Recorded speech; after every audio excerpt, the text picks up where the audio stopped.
Go ahead, turn it up. It's the Record Machine Show with your host, Jimmy Howe.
Ladies and gentlemen, please welcome singer-songwriter Andrew Adkins to the program. How you doing, Andrew? Good. Long time no speak. Yeah, I know. You still in Nashville, right? Yeah, I'm hanging on as long as I can afford it. I mean, man, this place, I even think since the last time I talked to you, this place is getting crazier. But yeah, as long as I can remain here, I'll stay here. Wow, it's getting overcrowded, huh? Overcrowded, expensive. I mean, it's just, man, yeah, it's nuts. Like I was just telling one of my friends the other day, I feel like a tourist in my own backyard, Wow. because I go, I stay away from a place for a couple, 2 or 3 months. I go back. I'm like a tourist. I'm looking all over the place. Like, wow, where's this? Where'd this come from? And it's nuts, man. Even like stores that are like, a mile and a half down the road from me, I go to. I'm like, wow, when did this get here? Wow. It's nuts, man. Yeah, it's crazy. Jeez. At least it's never-ending entertainment. At least. Mm-hmm. A lot of people from LA are moving there, right?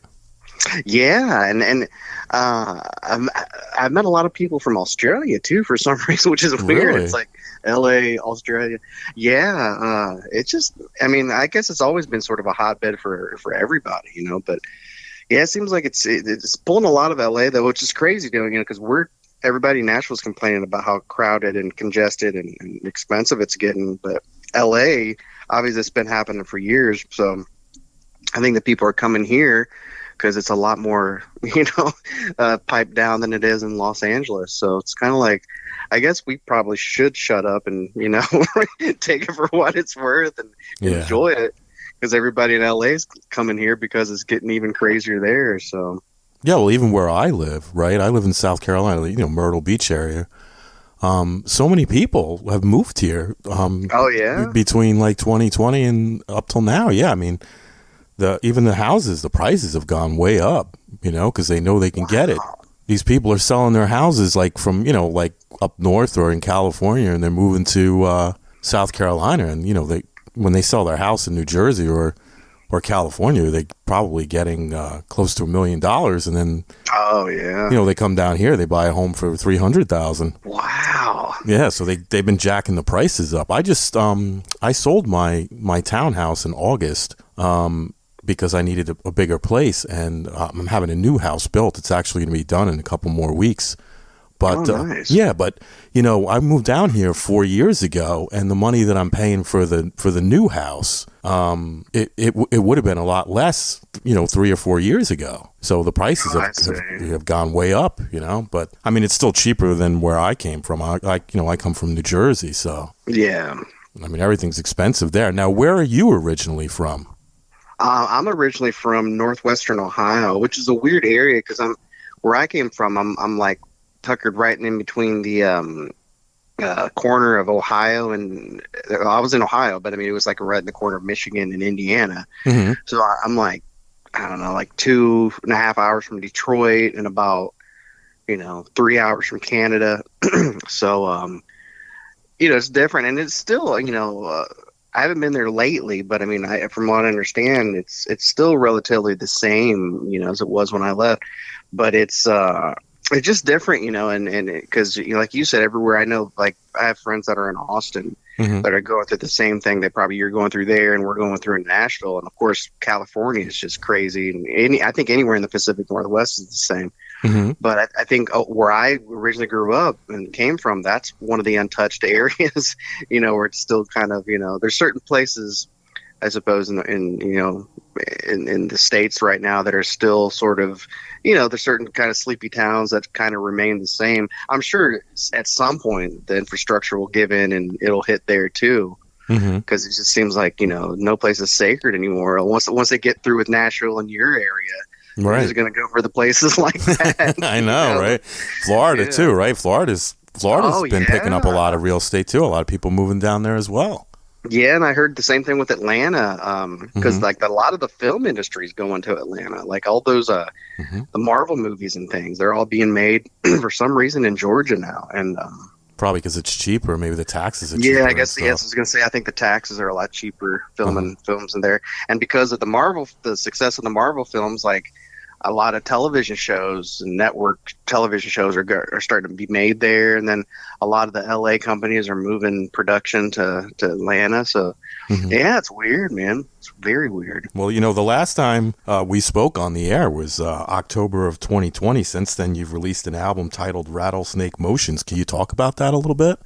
Yeah, which is crazy too, man, because you're one of the second or third person I've talked to recently that's like, yeah, it's been 2020 since we've talked, or is that just it's like that weird void, like where it's like that missing year that we all kind of, right. Or it's just like it hasn't been that long, and sure enough, it has. But yeah, and it's funny that you said that since 2020. I actually remember when we talked. I think it was the last album, the Echoist, and then so I've released one since then, and that's actually been really cool. It's been really fun.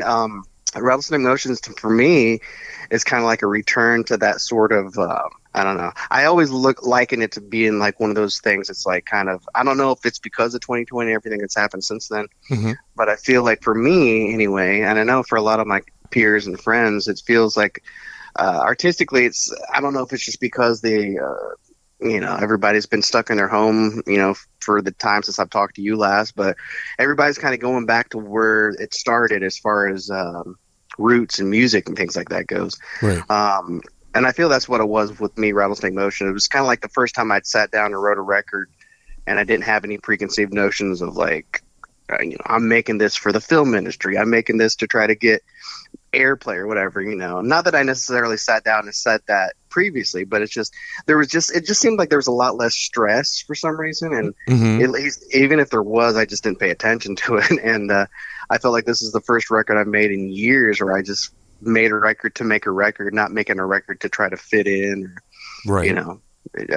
Make certain deadlines with or whatever. But yeah, it's been a fun process, and I think people's been liking it, and it seemed to, have picked up a little bit. So that's, yeah, of course, as an artist, that's what you want. You want that sort of, that thing that sticks, that element that people, find about it, and they're able to kind of take it and run with. So yeah, it's been a great time since I've released that record, and I'm getting ready to hopefully come up with some more music or come out with it rather. I've came up with it. It's been sitting around for a while. Cool. So hopefully I'll be able to come out with it. I'm planning on releasing an EP hopefully by this summer, and maybe another record by the end of the year or the beginning of this time next year. Wow, pretty cool. Now, when writing new music, what's your creative process like? I guess here lately I've noticed a big thing is just I think living and just getting up one morning to the next, that's the creative process. I just, I feel like now it's just honing in on what you're able to release. Cause when I did my last record, I had enough stuff to at least make 2 or 3 records, I remember at the time. Mm-hmm. And, so I feel like it's a constant creative process. It's just the fact of like dwindling it down and what you're able to release at a time. Obviously you don't want to oversaturate the market and put out, 2 or 3 albums in 1 year. So you have to do it, wisely. But for me, man, it's just, I think that's another thing too. I guess I just kind of like become full circle with all the creative process. Like I said, in the last several years, I kind of had sort of, I've always created music kind of for myself, but in a way I was more or less catering to the fans and mm-hmm. people that listen to music. I was trying to make music that was more accessible. And then when I stopped and when I started to realize, at the end of the day, I am the one that's going to have to live with it. I'm the one in 5 years that's going to realize I'm going to wake up and, listen to a record I did 5 years prior and be like, ugh, what was I thinking? Or, it's like I'm the person that has to live with the bad haircut photos, like the old yearbook photos. Yeah. That you had the bad haircut. You're like, what was I thinking? That's kind of how I look at my music. Like one of these days, if I, that's why I remember back in the day, I would like just go through the recording process and like not even, I'd always have it kind of like that in my mind. I remember I always had this kind of thing in my head of like, well, you don't want to spend too much time on it, get through the song, and whatever's in there, that's in there. If it's a bad guitar solo, it's natural. There's no autocorrect on it, so leave it. But then I started to realize years later, I'm like, oh man, why didn't I spend that extra time to make it better, make it exactly how I wanted? Because I have to live with it. Mm-hmm. And so I feel lately I'm more cognizant as far as getting it exactly how I want it than exactly how somebody else wants it, because I'm the one, like I said, I'm the one that has to live with that bad haircut photo for the rest of my life. So yeah, I guess honestly I just became a lot more selfish in the last few years of making music. I guess that's probably the point I'm secretly trying to make here, mm-hmm. or subtly rather, is I'm making music for myself more these days than I am for anybody else. And It's more fulfilling that way. And I feel like I get more out of it that way than I did the other way. Granted, there's a lot more money sometimes to be made if you're doing it for other people. But at the end of the day, man, this is what I do. So, if I have to lose some praise and money to get to where exactly I want to be, then I'm willing to make that sacrifice. That's the good thing about being a solo artist, right?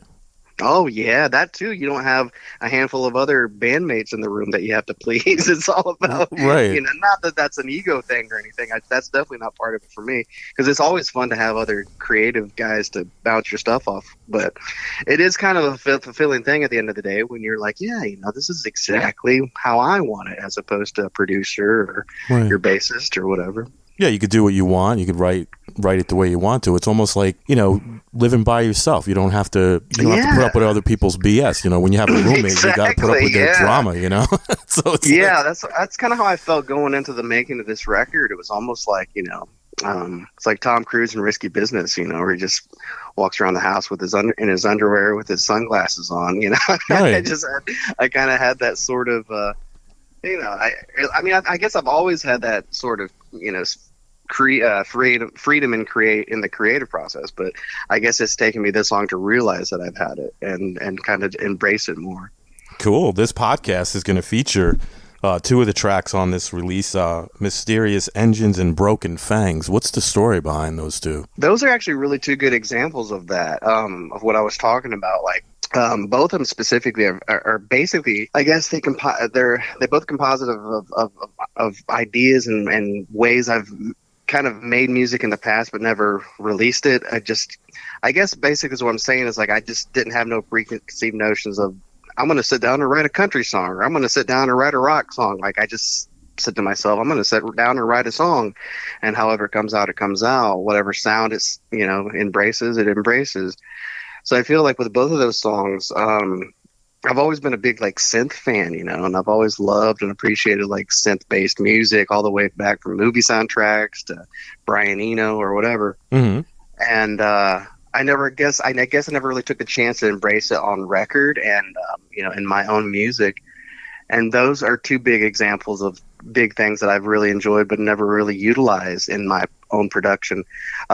Mysterious Engines specifically, like I've always been a big fan of like, electronic synth style music, even if it's like stuff from like Kraftwerk all the way up to like, I guess recent years, like Daft Punk or something like that. Like I've always appreciated like, really cool synthesizer artists. Mm-hmm. And that was kind of me running with that. And then Broken Fangs, that more stems from like this whole kind of, I don't know, Dust Brothers, Beastie Boys kind of influence that I've always had for years that I've never really been able to utilize. And again, it came down to me making music for myself. And then I think that's what it was with this record more than anything. I made the music for myself. And then at the end, I was like, well, maybe I should release it, as opposed to, making it for myself and just kind of setting it on the shelf. Mm-hmm. Infinitely, And I think those are probably two of the biggest examples I've had on this record that I was able to just kind of like say, I made it for myself. Here it is. Here's proof that I did it, and kind of have no fear of releasing it, which is cool because a lot of people saw those songs, and I remember getting a lot of surprised, people thinking like, I remember this one specific DJ I did an interview with, around the time when I released the record with Broken Fangs specifically. He was like, this is kind of a departure. But for me, it's not a departure because it's always been in my head, those kinds of things. So mm-hmm. I guess I didn't realize that for the general public, it was kind of a little stretch because, it has a lot of samples and electronic elements in it. But to me, it's just, I don't care if it's a synthesizer or an acoustic guitar. They're all tools, and right. And for me, it's all one and the same. But I guess I'm just not as afraid to express myself as much as I have been in the past. That's cool. Now, for this release and the one before that, you've had made several videos on your YouTube page. Now, do you play a part in the concept for the videos, or do you have a team that does that for you? Sometimes I do. I mean, I've been fortunate. This guy's name's Cotton Bro. He actually lives in Russia, but he goes by the name Cotton Bro. But it's him and like a few other of his friends, and they kind of they're really, really good as far as like their whole like creative vision, which is, that's one thing I lack. It's all about music for me when it comes to like video or any sort of thing like that. That element's kind of foreign because it's a whole other realm that I'm not even used to. Even though I love, like I've always loved film, and I really appreciated like how people can get certain elements. I guess just like music, people can achieve certain elements in the film that a lot of people can't. And I've always enjoyed people that can kind of bring out, because to me, I think at the end of the day, it's all the same. Music and film, it's all about kind of evoking emotions. It's all about, the shades. It's like painting a picture. You got the lines, you got the darkness, you got the shades and mm-hmm. all that, the hues. So I really appreciate people that can bring that aspect to life. So with he and I think a lot of it, I'll just kind of tell him the mood I'm going for. I think it kind of all comes down to mood. Mm-hmm. And he just kind of takes it and runs with it. I guess no different if I'm producing somebody and they tell me, make this sound like an army of guitars, or, make the bass or the kick drum sound like, it's going to rip through the wall.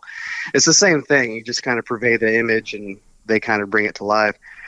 So I feel it's been a pretty good collaborative effort. And we've done about 5 videos together, and it never lets me down. It always turns out pretty much exactly the way I picture it. I just kind of I toss him the ball and he runs with it and delivers.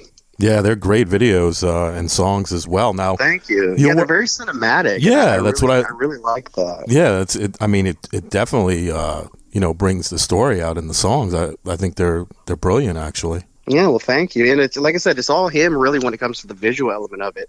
And to me, it's just kind of like a home run every time I see it. I'm like, yes, that's exactly kind of what it is. Because my lyrics, I know, can be kind of vague because I always get asked, what is this? What is, which sometimes I don't even know myself, to be honest with you. Just sounded good, words right? come out. Yeah, I might be sitting around 2 years later and oh, that's what it's about. Like if something trips that sort of notion. But it's funny how like songs will be like, I think it's about this, and then like he'll throw me like a visual, and I'll be like, oh well, maybe that's what it's about. So I think his visual elements have kind of made a lot of my songs make more sense to me as well. Nice. The last time you were on the show, we talked about songs that you had written that were featured in films, TV, and Netflix. And recently, I just saw on your Facebook page that you had posted one of your songs called Mass Kingdoms is featured on a hit TV show in Australia called Getaway. Can you talk about that a little bit? Yeah, it ended up being used, which is a crazy thing because I usually, it's one of those things I hear about when I get a song in a TV show or something. It's usually something I'm pretty aware of, either the process is happening or it's going to be out in a few months or something. Well, this is one of the things. It was like 11 months after the fact. One of the people of the publishing companies that I work with that represents me to a lot, like for TV shows and movies. They contacted me. They're like, "Yeah, your song Mass Kingdoms was featured on a." I guess it was some sort of like a travel show. I was honestly, I was very unfamiliar with it, obviously, because I don't live in Australia. But right. This is kind of an Australia-owned sort of television show, which is it's a pretty successful show in Australia. But they were like, "Yeah, your song was featured on there," and they're like 11 months ago. It's like, whoa! So this has been going on almost a whole year before I even found out about it. But that's cool. It's always cool to when you pick up on certain things like that in certain markets, especially like Australia. A couple of years ago, I had a song that was used in Asian markets, and then I've had songs in Europe and of course songs in the States that's not featured in other countries. So it's kind of cool. It's kind of it's kind of going in. It's taking your music and sort of being covert about it, and all these people Right. in another country are listening to some dude in Nashville that threw this song out a year prior or whatever. So it's still a thrill to me every time I get a song in a television show or a movie soundtrack or something. It kind of, I don't know, it's like I've always been a film fan, so it's kind of bridging the two worlds that I really am huge fans of, music and movies, and putting me right in the middle of it. So it's always a thrill to see that. But it's kind of funny too, because Mass Kingdoms was a song that I produced 5 years ago, maybe 5 or 6 years ago, maybe longer, honestly. But it was one of those things. It was actually kind of like a leftover track from a record I was making, and I thought it was a cool song. And the dude that ended up releasing it, he thought it was a cool song, so we just put it out there. But it was a song that's never been performed live. It's never been really. Pretty much once it was out there, and I never really thought about it much, I guess. So that's even cooler. A few years later, it's on a TV show, so it's almost like. It's almost like you didn't do anything just because when a song sits on the shelf for a couple weeks, it's kind of like there it is, and if you don't use it, it's just going to kind of be sitting there on that same proverbial shelf for who knows how long. So when it's used in a movie or something like that, or a television show, it's like, wow, that's kind of cool. It's kind of given its own life again, especially with, like I said, it's something I hadn't really thought about. So you take a song that I hadn't thought about in 5 or 6 years, and then somebody say, "Oh yeah, it's been on a television show almost a year ago in Australia." It's one of those things. You're just like, wow, it's almost like it's taken on its own life. That's cool. Now, are you working on any songs for any other shows or films? Not specifically. Last year I did something for the National Geographic Channel. It's like I did a small little score for a TV show called Better Dog, Better Human. Caesar Milan, the dog whisperer. He did he has a new show, and I did kind of like a little score work, some music for one of his shows, which was fun. It was the first time I actually specifically did kind of like a made to order, give me this kind of thing, and that was fun. And I hope to do more of things like that. But generally, for the most part, I don't really write for shows or TV. Or TV or movie things. It's usually something that, like they might ask me, I might get a call from a producer or a music supervisor asking me if I have a song like they might give me an example or something, and it's usually kind of one of those things. I've generally never really sit down and say I'm going to write this for a TV show. It just kind of sometimes works out that way, but yeah, I'd love to start getting into more scoring and composing for movies or TV shows. I really enjoyed that element of this world. Now, you enjoy writing and recording music more than going out and performing live, correct? Yeah, I haven't performed live since 2019, and it's one of those things too where, man, it was like a drug, it was like one of those things where, like, if I wasn't on stage in a month or two, I'd start to get antsy, and if I was sitting at home and not traveling, it was just kind of like foreign to me. I was just like, I need to be out on the road.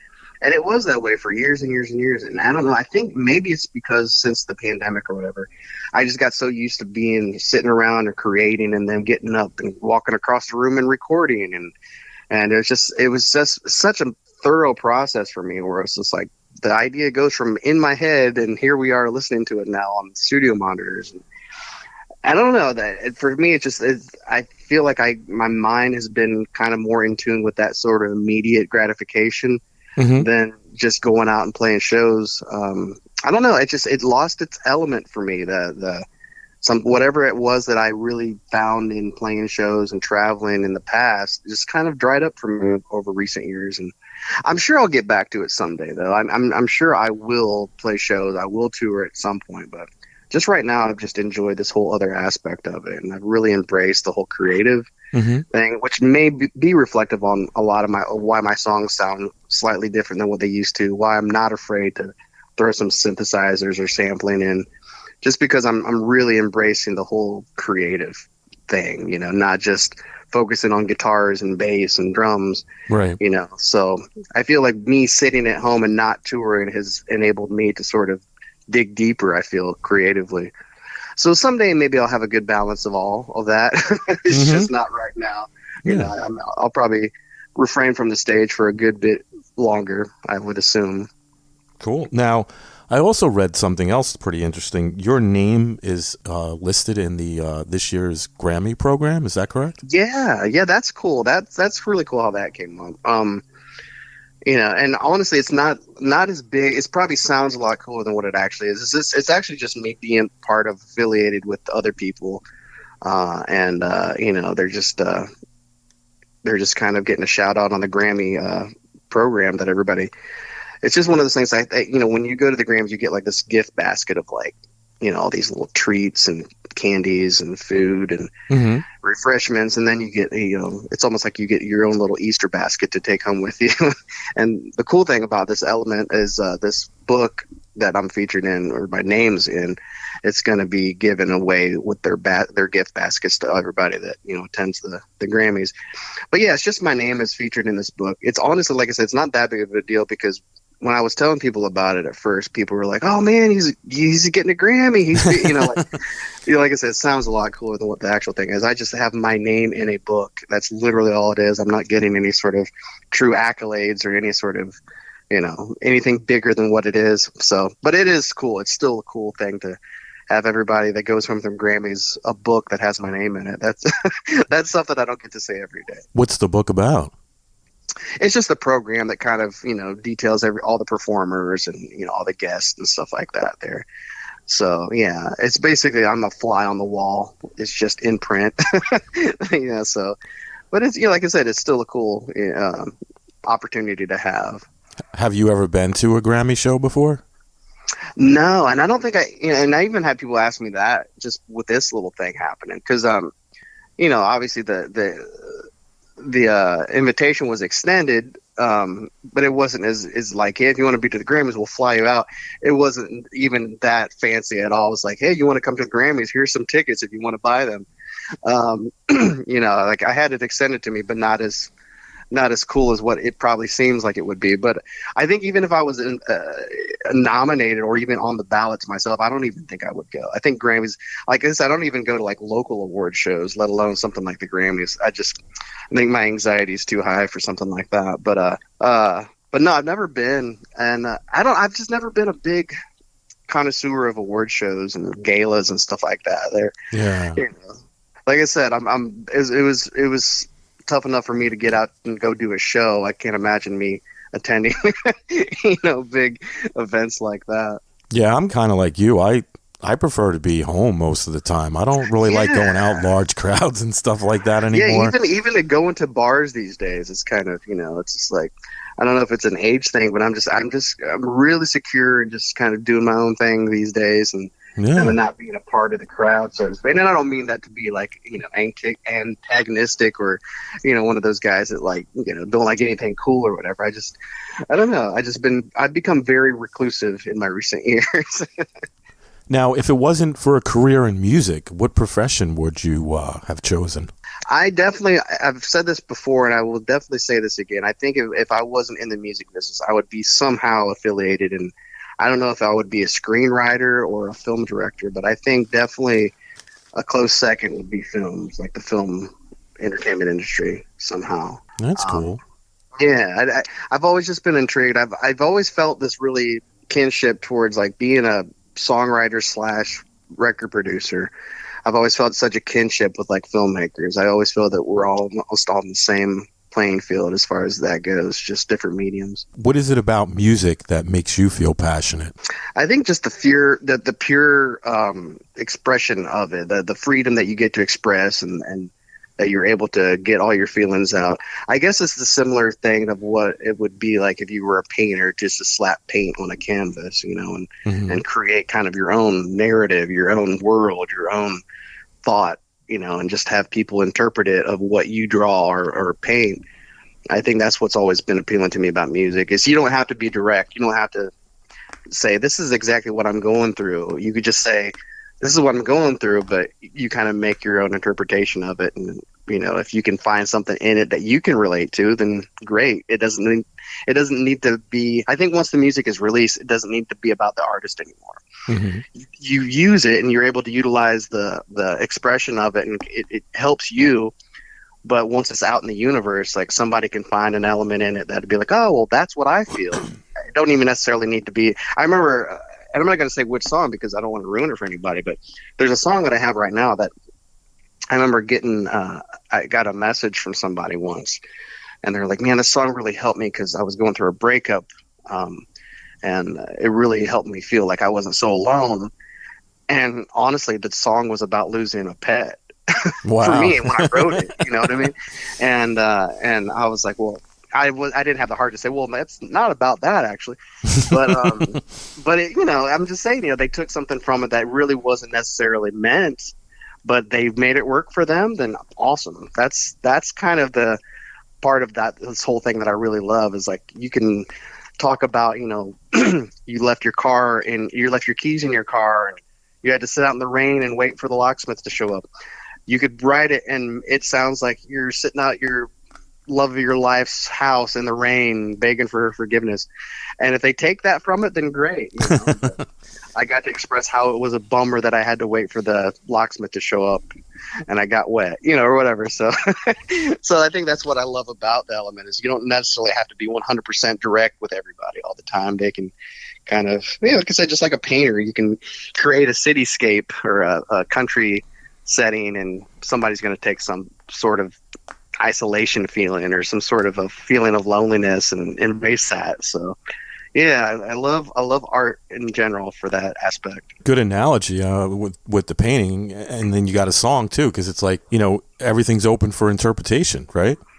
Oh yeah. It's just kind of like those old nursery rhymes. Like I read a book not long ago about like a lot of those things, like the Mother Goose specifically. Right. Those things were dark and they were super like not really necessarily like made for children per se. Right. It's just over time our generations have kind of like embraced them and used them as like lullabies and all that. But some of those old child's tales are really dark. Like Humpty Dumpty is pretty dark if you think about it, But we all grew up singing it and reciting it. So yeah, it's funny how sometimes you can really go deep with some of these origins of like, child, or even like I was not long ago I watched the old version of Pinocchio, the original the cartoon from Disney, and man, that thing got dark. You don't realize it as a kid. It's just kind of like all cool and cute or whatever. But yeah, some of those elements, well, just like those Disney movies that you see that there's always like the parent dying, or there's always like Right. a mentor dying. There's always gets dark really quick,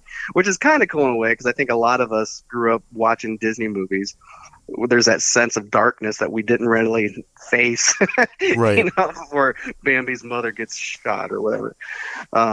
So I don't even know how we got on that subject about Bambi, but yeah, you know what I mean, though. Like, it's so cool how art can kind of hide all these elements that you don't even realize how dark something is until you kind of study it or whatever. Exactly. Now, do you have a website you'd like to promote? Yeah, everything's andrewadkins.net. You can find all my socials and everything through there. It's kind of the hub that connects it all. Awesome. Now, you said you're going to have a new EP maybe by the spring, midsummer, and then maybe a new album by the end of the year, possibly? Yeah, the EP's more likely around summer, and that's definitely more, I would put my money on the EP before I would an album this year. I'm definitely, the album is definitely in the works for sure. The EP's practically already done. It's just, I just got to kind of tie some loose ends. But yeah, it's looking like there'll probably be a single out this spring and an EP this summer.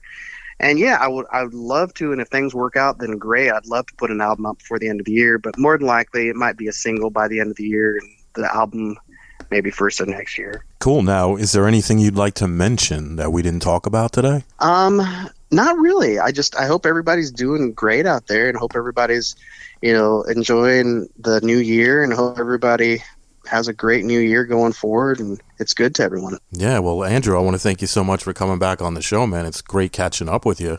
Yeah, you too, man. It's great talking to you as always. I can't believe it's been 2 years, man. I know, man. It's so crazy. And so much has happened in 2 years, and I hope you're doing just as good. And yeah, I'm trying to keep my head above water, but like everybody, we all go through those ebbs and flows. So yeah, man, I'm excited about the future, though, for sure. Cool. When the EP comes out, or even the new album, let's stay in touch. I'd love to have you back on the show again. Yeah, let's use that as an excuse and not make it another 2 years. Exactly. Sounds good, my friend. Yeah, man, absolutely, man. And again, thank you for having me on. Yeah, no problem. And like I said, stay in touch. And when the stuff comes out, you got my number. You can text me anytime you want, all right? Yeah, absolutely. I definitely will do that, man, for sure. All right, well, you enjoy the rest of the day, all right? All right, man, good talking to you. I'll talk to you soon, okay? All right, bye-bye. All right, bye-bye.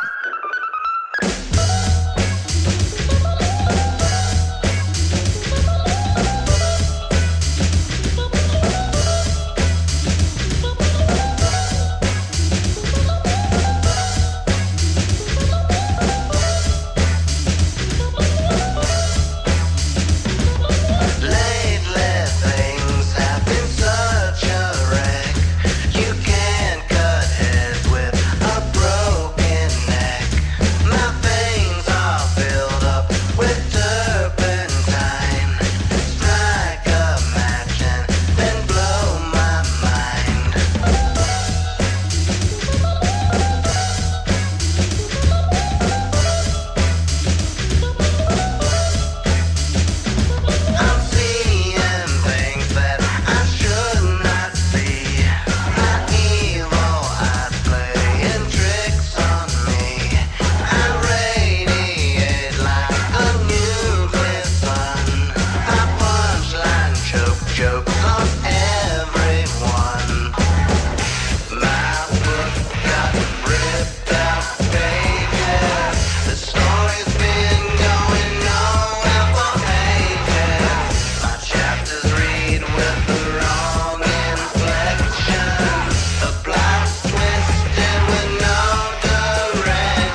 Record Machine Show is a weekly radio podcast produced by Jimmy Howell Productions. All rights reserved. For information regarding distribution or adding this podcast to your website, please visit our contact page at therecordmachineshow.com to submit your request.